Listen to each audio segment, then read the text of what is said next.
में।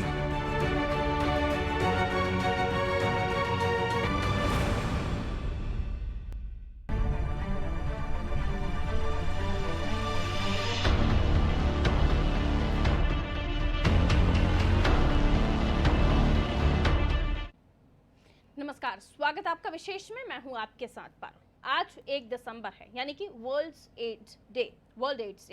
दुनिया भर में कहर मचा रही ये बीमारी, लोगों को जागरूक करने का ये दिन है। बीमारी भी ऐसी कि जिसका दुनिया में कोई इलाज ही नहीं, यानी कि इससे बचकर रहना ही इलाज है इसका। मौजूदा समय में पूरी दुनिया का ध्यान अचानक सामने आई महामारी कोरोना की ओर है, लेकिन इसके बीच हमें ये नहीं भूलना चाहिए कि एड्स का खतरा भी टला नहीं है। अपने इस कार्यक्रम में हम आपको यही बताने की कोशिश करेंगे कि ये खतरा कितना भयावह है और कैसे इससे निपटा जा सकता है।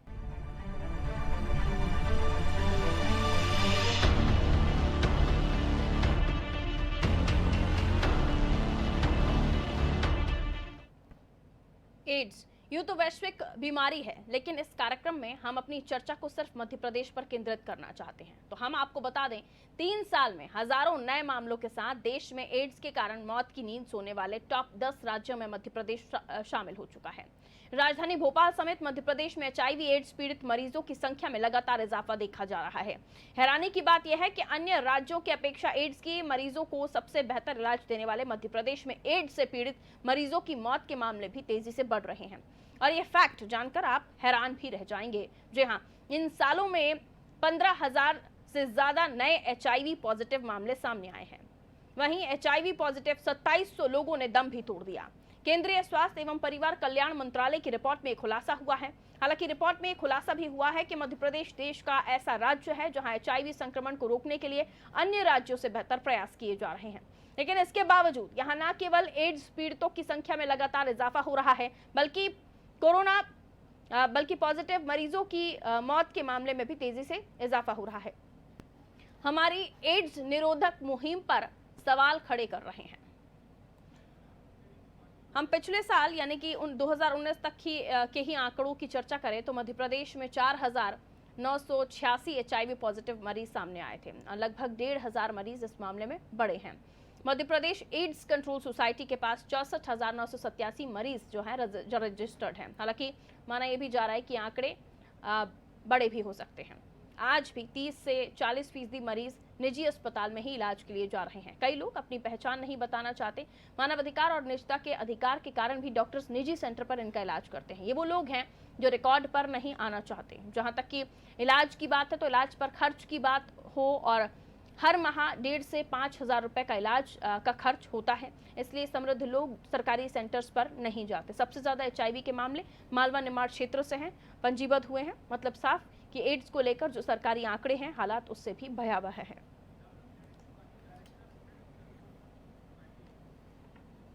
Director AIDS control society KD Tripathi ji हमारे साथ इस वक्त मौजूद है फोन लाइन पर।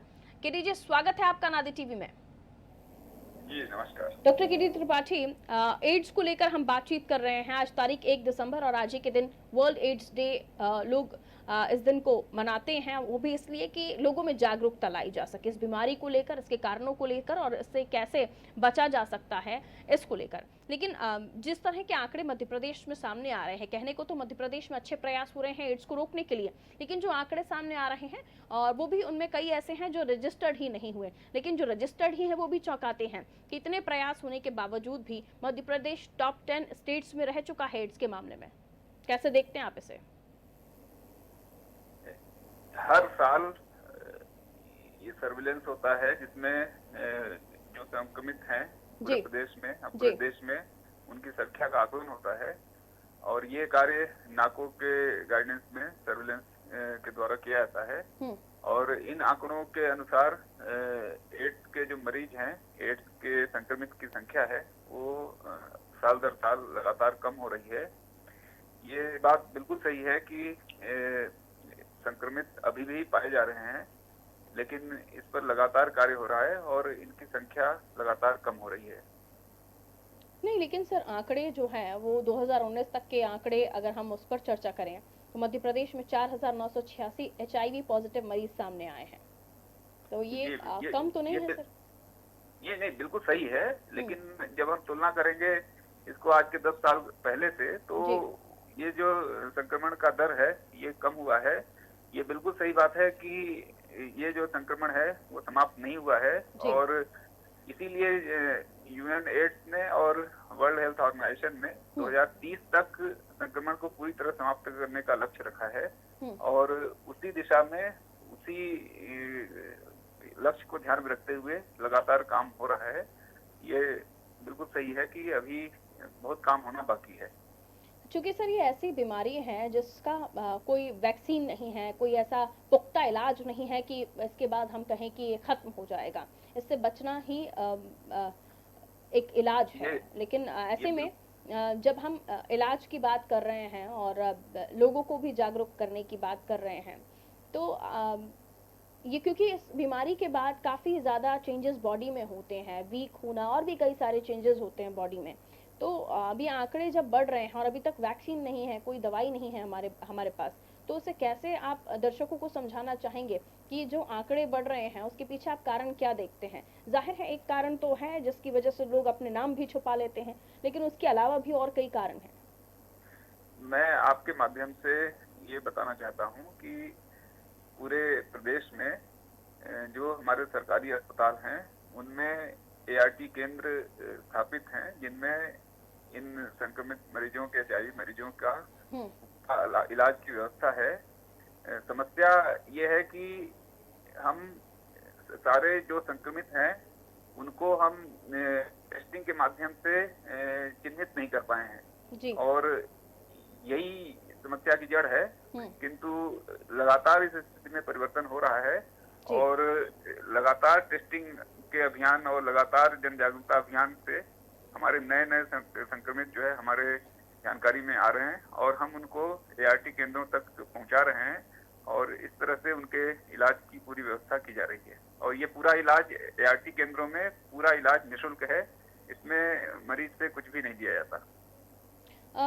आज भी हम देखते हैं कि कई ऐसे तबके भी हैं हमारे मध्य प्रदेश में भी, देश में भी, जो लिटरेसी रेट जहां पर बहुत ज़्यादा कम है, वो नहीं समझते इन सब चीज़ों को, और शायद उन प्रिकॉशंस को भी लेना नहीं समझते, या उनको कौन सा इंजेक्शन लग रहा है वो सुरक्षित है नहीं है, इन तमाम चीज़ों का ध्यान नहीं रखते। तो आपको लगता है क्योंकि ऐसा भी छोटी मोटी संख्या नहीं है उन लोगों की भी जो जागरूक नहीं है या समझते नहीं है इन सब चीज़ों को? समझते होते तो आज हम कोरोना से भी कहीं ना कहीं निजात पा लेते। तो उन्हें आप क्या कहना चाहेंगे? उन्हें किस तरह की समझाइश देना चाहेंगे, या फिर कोई और हमें फॉर्मेट अपनाना चाहिए? जागरूकता ठीक से नहीं हो रही है, जो NGOs इस बेस पर काम कर रहे हैं वो ठीक तरीके से काम नहीं कर पा रहे, दोनों पहलुओं पर बात की जाए। ये बिल्कुल सही है कि जो HIV संक्रमित व्यक्ति हैं और गरीबी का सीधा संबंध है। ये गरीब तबके के लोग ही हैं जो इस समस्या से ज्यादा जूझ रहे हैं, और इसीलिए सरकार का ये भी जोर है कि जो सरकार की जन कल्याणकारी योजनाएं हैं उनसे भी इनको जोड़ा जाए। अभी हम लोगों ने एक अभियान चला रखा है कि हर संक्रमित व्यक्ति और उनके परिवार को आयुष्मान भारत योजना है उसके कार्ड 100% जो पात्र हैं उनको लाभ दिला जाए। इसी तरह से अन्नपूर्णा योजना के तहत उनको राशन की भी व्यवस्था उनकी की जा रही है। ये इनके गरीबी के कारण उनको इस बीमारी का नुकसान न झेलना पड़े, इस पर भी सरकार का ध्यान है और समिति का ध्यान है। गरीबी का भी आपने जिक्र किया, और अगर हम इलाज में खर्च की बात करें तो मिनिमम 5,000 तो आता ही है खर्च इसमें। जाहिर है कई लोग इससे अफोर्ड कर पाते हैं, कई नहीं कर पाते हैं, लेकिन कई लोग चूंकि अफोर्ड भी नहीं कर पाते इसलिए वो डॉक्टर के पास भी नहीं जाते हैं, सरकारी हॉस्पिटल तक नहीं जाते हैं, क्योंकि उन्हें लगता है कि अगर वो कह देंगे कि HIV पॉजिटिव हो तो न जाने कौन सा उनके परिवार में या उनके समाज में उनकी कोई वैल्यू है वो कम हो जाएगी, या वो खुद अपने आप को कम आंकने लगेंगे। ऐसे लोगों को भी समझाइश देने की जरूरत है सर, जो नेगेटिव थॉट्स लेकर आगे चलते हैं, जबकि बार बार ये समझाने की कोशिश की गई है कि इसे एक बीमारी की तरह ही लिया जाए और इसका ट्रीटमेंट, इसका इलाज बहुत जरूरी है, वरना आगे मरीज की मौत ही होती है। जैसा कि मैंने आपको बताया, HIV एड्स से संबंधित चाहे काउंसलिंग हो, चाहे टेस्टिंग हो, चाहे उसका इलाज हो, ये पूर्णतः निःशुल्क है। इसमें मरीज से कुछ भी नहीं लिया जाता। इनको पूरी टेस्टिंग के दौरान, उसके पहले, उसके बाद में उनको काउंसलिंग की जाती है। ये सारे जो हमारे सरकारी अस्पताल हैं जी। और जिला अस्पताल या जो पीएचसी, जो ब्लॉक लेवल के अस्पताल हैं, इन सभी में आईसीटीसी केंद्र हैं जिनमें उनके टेस्टिंग और उनके काउंसलिंग की पूरी व्यवस्था है। आईसीटीसी केंद्र खुले हैं जो निःशुल्क उनको परामर्श देते हैं और उनकी टेस्टिंग करते हैं। एक फैक्ट पर मैं और आपसे बात करना चाहूंगी। Madhya Pradesh ads control society के पास जो आंकड़े हैं 64,987 जो मरीज रजिस्टर्ड हैं, उनमें से कई ऐसे मरीज हैं, कई ज्यादा मरीज जो है वो मालवा निमाड़ क्षेत्र से पंजीबद्ध हैं। सर, इस फैक्ट पर आप कुछ समझाना चाहेंगे कि ये सिर्फ एक कोइंसिडेंस है या वाकई यहाँ से जो आंकड़े रजिस्टर हो रहे हैं यहाँ पर कोई और ही समस्या आप देखते हैं? दरअसल जो शहरी क्षेत्र हैं और खास करके जो हमारा, जैसे इंदौर में सबसे ज्यादा मरीज हैं, तो उसका कारण जहाँ पर ज्यादा आवागमन है, लोग वहाँ ज्यादा जाना चाहते हैं, तो वो आसपास के क्षेत्र के लोग भी वहाँ रहते हैं। इस कारण उन जगहों पे संख्या ज्यादा हो जाती है। और दूसरा, जहाँ घनी बस्ती होती है वहाँ पर संक्रमण की दर ज्यादा है। तो ये कुछ क्षेत्रीय कारण हैं जिनकी वजह से कुछ जो हॉटस्पॉट पॉकेट्स हैं वहाँ पर। ठीक है, लेकिन इन क्षेत्रीय कारणों के लिए भी तो अवेयर करना होगा ना सर। जब हम इन आंकड़ों पर बात करते हैं तो सभी पहलुओं पर भी चर्चा होनी चाहिए। बहरहाल जी, मैं लौटूंगी आपके पास, आप हमारे साथ बने रहिए। दीपांशु जोशी जी हैं, ये अध्यक्ष हैं अवेयर इन एड्स, एक सोसाइटी है, उनके अध्यक्ष हैं। दीपांशु जी, बहुत स्वागत आपका नादी टीवी में। जी जी, मैं विभांशु जोशी जी। विभांशु जोशी जी, माफ कीजिए। संस्था के बारे में मैंने ठीक बताया? आप कुछ और परिचय जी देना जी, बिल्कुल सही, यही संस्था है, संस्था का यही नाम है। Aware in ads. एड्स के बारे में आप लोग अवेयर करते हैं? जी, मैं जागरूक करता हूँ। जोशी जी, मुझे ये बताइए, जो आंकड़े सामने आ रहे हैं या जो आज हम देख रहे हैं, कोरोना तो है जिसको लेकर हम अवेयर कर रहे हैं, लेकिन ये भी एक ऐसी बीमारी है जिसको लेकर अवेयरनेस बहुत ज्यादा जरूरी है। लेकिन मध्य प्रदेश में जो आंकड़े निकलकर सामने आए हैं, 2019 में 4,986 HIV पॉजिटिव मरीज सामने आए हैं। इन आंकड़ों को लेकर आप क्या कहना चाहते हैं कि जागरूकता के लिए और भी प्रयास होने चाहिए? अभी कम हो रहे हैं, जबकि मध्य प्रदेश इस मामले में अव्वल माना जाता है। ये कहा जाता है कि अच्छे प्रयास मध्य प्रदेश में हो रहे हैं एड्स के मामले में जागरूक करने में, तो कमी कहाँ देखते हैं आप? देखिए, मैं तो पिछले 30 सालों से एड्स जागरूकता अभियान में काम कर रहा हूँ जी। और लगभग 1990 में जब लोग एड्स के बारे में नहीं जानते थे, इस बीमारी के बारे में जी, तो तब से इसका प्रचार प्रसार कर रहा हूँ पूरे देश में, अलग अलग हिस्सों में। तो मुझे लगता है कि लोगों में इसके बारे में एक कुछ मिथ है जी, जो गलत फहमियां हैं, उनको बहुत दूर करना बहुत जरूरी होगा। किस तरह आप जब चर्चा करते हैं तो किस तरह के मिथ्स निकलकर सामने आते हैं? जी, लोगों में बहुत सारी गलतफहमियां होती हैं। जैसा कि अभी आप बात कर रही थी कि जो एड्स पेशेंट हैं उनके साथ बड़ा अमानवीय व्यवहार लोगों के द्वारा किया जाता है, ऐसे जैसे कि कोई छुआछूत का रोग है, उस तरीके से उनके साथ व्यवहार होता है। इसलिए होता क्या है कि जो एड्स पेशेंट है वो डर के मारे अपना नाम सार्वजनिक नहीं होने देना चाहते और लोग एड्स की जांच नहीं कराते, क्योंकि उन्हें लगता है कि यदि जांच में ऐसा कुछ पाया गया तो उनके साथ जो अमानवीय व्यवहार है वो उनके साथ शुरू हो जाएगा। तो भय के कारण लोग जांचें नहीं कराते, और जो वो जब जांचें नहीं कराते तो वो किसी ना किसी तरीके से एड्स के संवाहक भी हो जाते हैं। और जो एड्स फैलने के जो दूसरे कारण हैं, जिससे कि अनैतिक संबंध हो, मतलब ऐसे संबंध किसी अप्राकृतिक संबंध कर लिया, या रक्तदान कहीं कर दिया, कहीं इंजेक्शन सुई लगवा ली, वो सुई डिस्पोजेबल नहीं करी गई, दूसरे को यूज कर ली गई, ऐसा कटा छटा, तो ये फिर वो ऐसे लोग जो जांच नहीं कराते हैं और एड्स के संवाहक होते हैं, वो HIV के। दो सवाल मेरे आपसे रहेंगे जोशी जी, मुझे ये बताइए सबसे पहले तो कि मेडिसिन को लेकर हम हर साल बात करते हैं, लेकिन वैक्सीन को लेकर हम हर साल बात करते हैं, लेकिन वैक्सीन पर फिलहाल कोई अपडेशन नहीं है किसी के भी पास कि कभी बन भी पाएगी इसकी वैक्सीन या नहीं बन पाएगी। दूसरी चीज ये जो मैंने अभी त्रिपाठी जी से भी सवाल पूछा था कि जो आंकड़े निकलकर सामने आए हैं उनमें ज्यादा जो आंकड़े हैं वो मालवा निमाड़ क्षेत्र से दर्ज हुए हैं मध्य प्रदेश में, तो ये कोई वाकई कोई कोइंसिडेंस है या यहाँ पे कोई फैक्ट आप भी देखते हैं? जैसे कि सर ने बताया कि क्षेत्रीय भी है और इलाका जो है वो उस तरह का है, आप इस पर क्या तर्क रखना चाहते हैं? जी, मेरा ये मानना है कि कहीं ना कहीं कुछ विशेष कारण होते हैं जहाँ पर एड्स एचआईवी वायरस ज्यादा फैलता है, संक्रमण हाँ। एचआईवी वायरस का ज्यादा होता है। जी। वो कहीं ना कभी लोगों के व्यवहार के कारण और जागरूकता का अभाव, देखिए सबसे बड़ा कारण है। एड्स चूंकि हवा से नहीं फैलता, ये बात हम Exactly. बिल्कुल नोट कर लें। एड्स हवा से नहीं फैलता या कोरोना की तरह किसी चीज को छूने या वहां से किसी ड्रॉपलेट से एड्स कभी नहीं फैलता। तो एड्स जब तक कटे हिस्से में कहीं उसके कीटाणु नहीं जाएं तब तक एड्स नहीं फैलता। तो एड्स के प्रति यदि जागरूकता सही ढंग से हो जाए हाँ जी। तो मुझे लगता है कि एड्स को फैलने से बहुत आसानी से रोका जा सकता है। तो ये सबसे महत्वपूर्ण बात यह है कि एड्स की जागरूकता होनी चाहिए।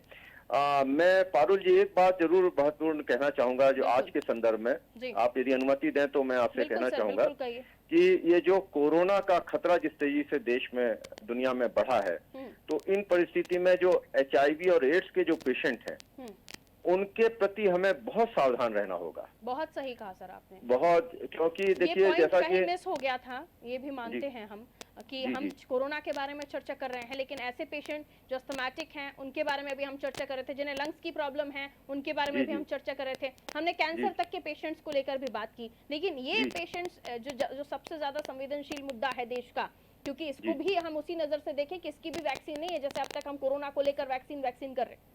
जी जी जी, सही कहा, बिल्कुल। बताइए कंप्लीट कर लीजिए। तो क्योंकि एड्स में भी हमारी इम्यूनो डेफिशिएंसी कमजोर हो जाती है और कोरोना भी जो है उन लोगों पे तेजी से हमला करता है जिनकी इम्यूनो डेफिशिएंसी कम हो। तो ऐसे में एड्स पीड़ित लोगों को कोरोना का सबसे ज्यादा खतरनाक के लिए हो सकता है। इसलिए मैं आपसे आपके माध्यम से ये जरूर एक शासन के सामने रखना चाहूंगा कि जब भी विशेष तौर पर कोरोना की वैक्सीन पर काफी काम हो रहा है, तो यदि वैक्सीन आती है तो ऐसे लोगों को आइडेंटिफाई करके। त्रिपाठी जी से मैं बात करना चाहती हूँ। केडी त्रिपाठी जी हमारे साथ फोन लाइन पर बने हुए। त्रिपाठी जी सुन पा रहे हैं आप मुझे? जी जी बिल्कुल। अभी आपने सुना जोशी जी को, वाकई एक मजबूत बात उन्होंने रखी, गंभीर पहलू, कि जो एड्स के पेशेंट हैं उनकी भी इम्यूनिटी कमजोर होती है और ये इस बीमारी से जब हम जूझ रहे हैं तो उनका भी ख्याल रखना बेहद जरूरी है। उसको लेकर भी कोई प्रयास किए जा रहे हैं, आपको लगता है? ये बिल्कुल आपने सही पॉइंट उठाया। इसमें जो है हम जो हमारे काउंसलर्स हैं वो इस बात का विशेष, जब उनकी काउंसलिंग होती है, जब एआरटी केंद्रों पर आते हैं दवाई लेने, तो उनको ये विशेष हिदायत दी जाती है। और अभी तक जो मेरे को फीडबैक मिला है उसके हिसाब से हमारे एचआईवी के पेशेंट जो हैं इनमें अभी कोरोना के कारण जो है अन्य लोगों की तुलना में अधिक प्रभाव पड़ा हो, ऐसा अभी अपने सामने नहीं आ पाया है। ये इसके लिए मैं अपने काउंसलर जो हैं आरटी केंद्र के, जो हमारे स्टाफ है, उसको मैं श्रेय देना चाहूंगा कि उन्होंने इस दौरान काफी अच्छे से काउंसलिंग की है। नहीं पारुल जी, मैं जो एक और बात उठाना चाह रहा हूँ वो ये कि शासन को इस बारे में काफी गंभीरता से प्रयास करना चाहिए कि एड्स पेशेंट की जितनी भी सूची है उसमें सभी लोगों को वैक्सीनेशन के, जब कोरोना का जो वैक्सीन आए तो उसकी सूची में उच्च श्रेणी में रखें, प्रथम सूची में रखें, क्योंकि एड्स पेशेंट को कोरोना का ज्यादा खतरा है। तो जैसे ही वैक्सीन आए कोरोना की तो पहली खेप में उनको लगना जरूरी हो। इस बात को मैं शासन स्तर पर कहना चाहूंगा, शासन इस बारे में गंभीरता से प्रयास कर ले। त्रिपाठी जी, एक तो यही बात कि इस पर गंभीरता से प्रयास होना चाहिए, दूसरा हम वेट क्यों कर रहे हैं कि कोई सिम्टम्स लेकर आए। जाहिर है जब एचआईवी पॉजिटिव अगर पेशेंट है, उनकी सूचियां आपके पास हैं और ये भी पता है कि पॉजिटिव है तो उसका इम्यूनिटी सिस्टम कमजोर और ये बीमारी अटैक ही उन लोगों को कर रही है, तो उनकी सूची जब आपके पास है तो पहले ही क्यों ना उन्हें फोन पर काउंसलिंग दी जाए या उनके जो हम आयुष मंत्रालय द्वारा जो काढ़ा हम डिस्ट्रीब्यूट कर रहे थे वो उन तक पहुंचाया जाए। और भी जो फॉर्मूलाज हैं या फिर यूं कहें कि जो बातें महत्वपूर्ण हम कोविड पेशेंट्स को बता रहे हैं कि ये चीजें कीजिए, आप ठीक रहेंगे। आपसे जुड़े हुए जो लोग हैं उनको भी कहिए कि आप गिलोय का सेवन करें, आप हल्दी वाले दूध का सेवन करें। तमाम चीजें हम पहले से ही क्यों उनको बुलाकर समझाइश नहीं दे रहे हैं या फोन पर काउंसलिंग क्यों नहीं हो रही है? त्रिपाठी जी। नहीं, जैसा मैंने बताया, ये एचआईवी पेशेंट्स के उनके लिए उपयोगी जो भी परामर्श है वो नियमित तौर पर लगातार इनको दी जा रही है और आगे भी जो बातें हैं जैसे आप बता रहे हैं आती हैं तो ये भी उनके परामर्श में शामिल रहेगा। बिल्कुल बिल्कुल, वो वही मैंने कहा ना कि आपके पास पहले से ही पता है आपको कि ये पेशेंट्स हैं और इनकी इम्यूनिटी पहले से ही कमजोर है, तो खास तौर पर आप इंतजार क्यों कर रहे हैं कि कोई सिम्टम उनमें आए और वो आपसे कांटेक्ट करें?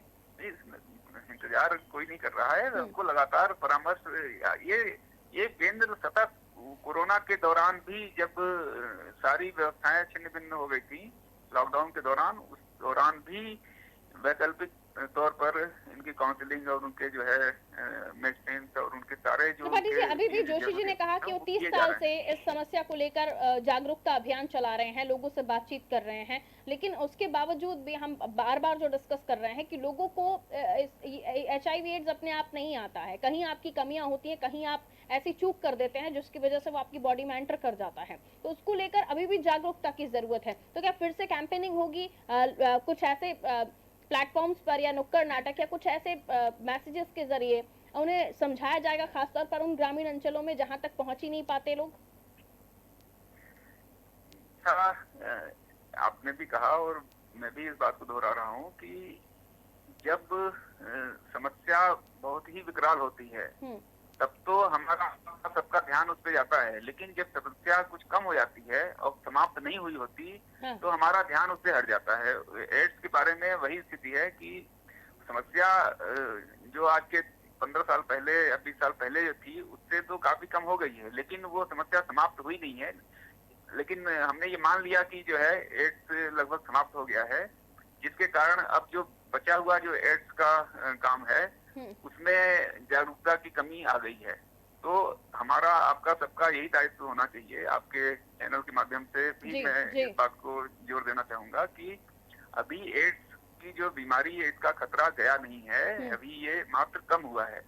तो अगर हम इस पर उतने ही शिद्दत से अगर काम करते रहेंगे, ध्यान देते रहेंगे, तो आगे आने वाला, जैसा कि ये वर्ल्ड हेल्थ ऑर्गेनाइजेशन ने और यूएन एड्स ने 2030 तक इसको पूरी तरह समाप्त होने का लक्ष्य रखा है, तो हम उस समय तक उसको समाप्त कर लेंगे। लेकिन अगर हमने ये मान लिया कि नहीं अब तो एड्स कोई विशेष गंभीर बीमारी नहीं है, तो फिर हमको दिक्कत आने वाली है। तो इसलिए जो है सभी का ही प्रयास होना चाहिए कि जो काम पूर्व में हुए हैं उसकी गति को आगे और बढ़ाते हुए हमको इसको समूल नष्ट होने तक काम करते रहना है। चलिए त्रिपाठी जी, शुक्रिया हमारे साथ जुड़ने के लिए। जोशी जी अभी भी हमारे साथ बने हुए हैं, जोशी जी से हम आगे भी कुछ मुद्दों पर बात कर लेते हैं।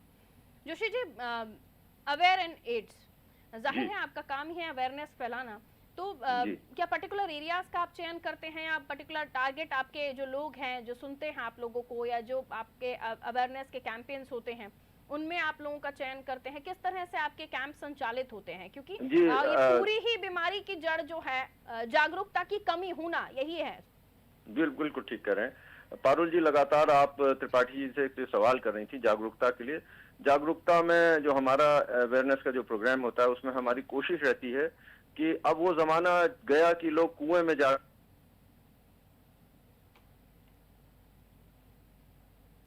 चलिए, लगता है जोशी जी का फोन डिस्कनेक्ट हुआ है, वो कुछ कहना चाह रहे थे, हम कोशिश करेंगे कि प्रवीण जड़िया साहब सीएमएचओ हैं इंदौर से हमारे साथ इस वक्त फोन लाइन पर बने हुए हैं। जड़िया साहब, बहुत स्वागत आपका नादी टीवी में। बहुत बहुत धन्यवाद। प्रवीण सर, हम आज एड्स को लेकर बात कर रहे हैं। कोरोना तो है ही बड़ी महामारी जिसको लेकर हम रोज चर्चा करते हैं, रोज आंकड़े दिखाते हैं, इंदौर में 500 आप ही जाता है सर, लेकिन एड्स पेशेंट को भी कोरोना बहुत जल्दी हो सकता है। आज एड्स को लेकर बात आप कैसे देखते हैं? लगातार पेशेंट बढ़ रहे हैं और खासतौर पर मालवा निमाड़ से एड्स पेशेंट्स का, HIV पॉजिटिव पेशेंट्स का रजिस्ट्रेशन ज्यादा होता है सर। बिल्कुल सही कहा आपने। ऐसे प्रत्येक व्यक्ति जो किसी भी प्री एग्जिस्टिंग डिजीज से ग्रसित है, उन्हें ये कोरोना बीमारी बहुत जल्दी लग जाती है और उनमें से सर्वाधिक जो रिस्क रहता है वो निश्चित तौर पे HIV मरीजों में ही रहता है जी। तो HIV, आज हमारा HIV डे हम लोग मना रहे हैं और आपको ये बता दूं कि मैं विश्व एड्स दिवस 1995 से मनाना शुरू हुआ था और जो लगातार 1 दिसंबर को मनाया जाता है। लेकिन जड़िया साहब कि आज भले ही आपकी तरफ से सुनने को मिला कि 1 दिसंबर हम एड्स दिवस आज भी मना रहे हैं, कोरोना काल है गंभीर, हमने कोरोना को ले लिया है, लेकिन एड्स को शायद सब भूल गए हैं, इसलिए आंकड़े बार बार चिल्ला कर बता रहे हैं कि कहीं तो कमी रह गई है। 2700 मौतें हो चुकी हैं सर, और 2019 का आंकड़ा उठाकर देखिए तो 4986 HIV पॉजिटिव पेशेंट सामने आए सर। आपका कहना बिल्कुल सही है और ये कोरोना में अधिक लोगों के व्यस्त हो जाने के कारण से थोड़ी सी टेस्ट की संख्या कम हुई है। या हम टेस्ट की अगर बात करें तो अभी तक हम लोग 76,000 टेस्ट इस बार हमने इस साल किए हैं और जिसमें हमें 333 लोग पॉजिटिव पाए हैं। यदि हम अधिक टेस्ट और लगाते तो शायद ये फिगर और भी अधिक होता। इन महत्वपूर्ण बात यह है कि इन 333 में से 18 गर्भवती महिलाएं हैं। जी चलिए, इंदौर में आपको कोरोना को लेकर भी व्यवस्थाएं दुरुस्त रखनी है, लेकिन अभी हम त्रिपाठी जी से भी बात कर रहे थे, केडी त्रिपाठी जी, उन्होंने भी कहा कि उनकी तरफ से भी प्रयास चालू हैं। HIV पॉजिटिव पेशेंट्स की सूची होती है, उनसे कांटेक्ट करने की कोशिश उन्होंने कहा कि करेंगे अब आगे। अभी तक तो सिर्फ इंतजार ही था कि कोई उनसे संपर्क में आता है तो उसे समझाते हैं, लेकिन ज़रूरी है कि जब आपको पता है कि इतने पेशेंट हैं जो इस बीमारी से ग्रसित हैं और इनका इम्यूनिटी सिस्टम कमज़ोर है ही, तो पहले से ही क्यों ना उन्हें समझाइश दी जाए या क्यों ना की इम्यूनिटी पर काम किया जाए। तो 2700 तो अब तक मौतें हो चुकी हैं HIV पेशेंट्स की, आगे और ना आंकड़ा बढ़े। CMHO साहब, निश्चित तौर पे पूरा प्रयास इसमें रहता है और जागरूकता के लिए कई कार्यक्रम ऐसे किए जाते हैं कि जिससे लोग ये जागरूक रहें कि जो भी इसके कारण है असुरक्षित यौन संबंध ऐसे हैं जो 87% कॉज के लिए उत्तरदायी है। अन्य कॉजों में संक्रमित सुई से या इस तरह के जो कारण हैं, इनको बचाने की, इनसे दूर रहने की सलाह देने के लिए हमारे कई लोग हैं जो काम कर रहे हैं। 100 से अधिक इंदौर में जांच के सेंटर हैं जिनमें सभी गर्भवतियों की हम जांच करते हैं। लेकिन आप क्या कारण मानते हैं? चलिए, ये तो हम चर्चा कर ही रहे हैं, लेकिन वैक्सीन को लेकर अगर हम बात करें तो आज भी हम सुन रहे हैं कि कोरोना का वैक्सीन आएगा। HIV पॉजिटिव जब ये बीमारी डिटेक्ट हुई थी तब भी हम सुन रहे थे कि इसकी वैक्सीन आएगी, जो आज तक नहीं आई। सर, तो आप सोचते हैं कि आगे HIV को लेकर अभी भी गंभीर है सिस्टम हमारा, तंत्र हमारा? निश्चित तौर पे गंभीर है और इसके लिए बहुत मात्रा में लोग लगे हुए हैं, कई NGOs लगे हुए हैं, शासकीय लोग भी इसमें काम कर रहे हैं। और जैसा कि अभी मैंने बताया कि गर्भवती लोगों को के कारण आने वाले बच्चे को ना हो जाए, इसलिए समस्त गर्भवतियों का भी हम HIV टेस्ट कराते हैं। जेल में कैदियों की जांच कराते हैं। हमारे वर्कर्स ऐसे लोगों को ढूंढते हैं जो असुरक्षित यौन संबंध बनाने का काम करते हैं, उनसे दूसरों को ना फैले, तो ऐसे में उनको कंडोम देना और उनकी नियमित जांच कराना। सरकार हर तरह से प्रयास कर रही है कि ये इस पे काबू पाया जा सके। चलिए, लेकिन अभी भी और प्रयासों में शायद कमी है, इसलिए आंकड़े चिल्लाकर बता रहे हैं कि और भी काम करने की जरूरत है। बहरहाल, शुक्रिया हमारे साथ जुड़ने के लिए प्रवीण जड़िया, जो हमारे साथ जुड़े हुए थे इंदौर CMHO फोन लाइन पर, और उन्होंने भी अपनी तरफ से बताया कि सरकार अपनी तरफ से प्रयास कर रही है जितना भी हो सकता है एड्स को कैसे कंट्रोल किया जा सके। और खास तौर पर आज हमें एड्स को लेकर इसलिए भी बात करनी थी, एक तो 1 दिसंबर वर्ल्ड एड्स डे, आप सभी को जागरूक होना चाहिए इस विषय को लेकर, लेकिन उसके अलावा कोरोना भी है और एड्स पेशेंट को सबसे ज़्यादा खतरा कोरोना से है, सबसे ज़्यादा, क्योंकि इनकी इम्यूनिटी पहले से ही कमज़ोर होती है। तो आज जब केडी त्रिपाठी जी से हमने बात की तो उनसे यही चर्चा हुई कि आपके पास सूची है, आपको पता है कि कौन HIV पेशेंट्स हैं, उनकी इम्यूनिटी आपको पता है कमज़ोर है, तो पहले से ही क्यों ना काम किया जाए। 2700 मौतें हो चुकी हैं HIV एड्स पेशेंट की, अब भी क्या इंतजार है कि इस कोरोना काल में और भी आंकड़े बढ़ जाएं। तो चिंताजनक विषय एड्स भी और कोरोना भी, जिस पर सरकार काम कर रही है, लेकिन वैक्सीन ना एड्स की मिली और अब तक ना कोरोना की मिली। तो आगे देखना यही होगा कि गंभीर तो है बीमारियों को लेकर, लेकिन आगे जनता कैसे बच सके इन बीमारियों से, उसको लेकर हमारी सरकार क्या काम कर रही है, इस पर नजर जरूर बनी हुई है। और खास तौर पर जब जागरूकता अभियान चलाने की बात, तो सालों साल आप जागरूकता के कैंप लगा रहे हैं। अभी जो जोशी जी जुड़े हमारे साथ, उन्होंने कहा कि हम 30 साल से जागरूक कर रहे हैं लोगों को, लेकिन वो कौन सी क्राइटेरिया है लोगों का, या वो कौन सा वर्ग है जो छूट जाता है, या वो कौन सा गांव है जो छूट जाता है जहां आपके जो अवेयरनेस प्रोग्राम है वो काम नहीं कर पाते। तो कुछ तो कमी है प्रयासों में, जिससे और भी करना होगा। भले ही मध्य प्रदेश एड्स को रोकने के प्रयासों के बारे में जाना जाता हो, लेकिन फिर भी कमी है। तो ध्यान रहे कि जो बीमारी है HIV पॉजिटिव पेशेंट्स या HIV, इसको लेकर आपको समझना होगा कि आखिर क्यों ये होती है, ताकि ऐसा ना हो कि आने वाले समय में आप भी इससे ग्रसित हो। तो सुरक्षित रहिए और ध्यान रखिए कि जो बीमारियां हैं उनके बारे में आपको जानकारी रखनी जरूरी होती है। फिलहाल मुझे दीजिए इजाजत, और खबरों के लिए आप देखते रहिए अनादि TV। नमस्कार।